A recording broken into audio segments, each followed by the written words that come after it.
কিছু মানুষ আছে কুরবানির সময় হইলে যে কুরবানি করতে হবে কোন রকম বাজারে গিয়ে একটা কিনা নিয়ে এলে হয়। এইটা হইলে কাবিলের আদর্শ। কার আদর্শ? কাবিলের আদর্শ, যে একটা দিলেই হয়েছে।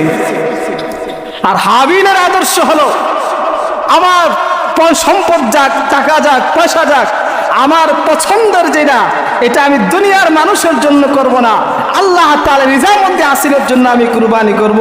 এই জন্য পয়সা যাক যাক, সুন্দর রুষ্ট পুষ্ট দেখতে যেই পশুটা সেটাই আমি আল্লাহ তাআলার জন্য কুরবানি করব।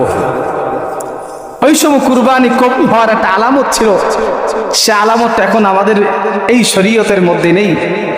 আদম আলাইহিস সালামের সময় যেই দুই পুত্র কুরবানি করেছেন হাবিল কাবিল, যে যার কুরবানি আল্লাহ তাআলার নিকট গ্রহণযোগ্য হবে, আকাশ থেকে আগুন এসে ওই কুরবানির বস্তুকে জ্বালিয়ে দিতে।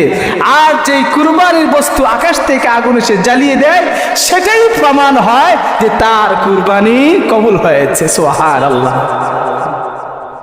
আল্লাহ তাআলা হাবিলের কুরবানি কবুল করে নিলেন। হাবিল যে পশু কুরবানি করেছিল, আল্লাহ তাআলা আকাশ থেকে আগুন এনে ওই হাবিলের পশুকে জ্বালিয়ে দিলেন। আর কাবিলের যে কুরবানি করেছিল তার কুরবানির বস্তু সেইটা জায়গায় রয়ে গেছে, কুরবানি কবুল হয় নাই। এই জন্য আল্লাহ পাক কোরআনের মধ্যে বলেন, ওয়াতলু আলাইহিম নাবা আবনাই আদম বিল হক। ও নবী, আপনি আদম আলাইহিস সালামের দুই পুত্রের কুরবানির ঘটনা আপনি বর্ণনা করে উম্মতদেরকে জানিয়ে দেন। ইজ কাররাবা কুরবানা ফাতাকাব্বালা মিন আহাদিহিমা ওয়া লাম ইয়াতাকাব্বাল মিনাল আখার। আল্লাহ তাআলা দুইজনের কুরবানির মধ্যে একজন সন্তানের কুরবানি কবুল করেছেন, আরেক সন্তানের কুরবানি কবুল করেন নাই। হাবিল বলতেছেন, ক্বালা ইন্নামা ইয়াতাকাব্বালুল্লাহু মিনাল মুত্তাকিন।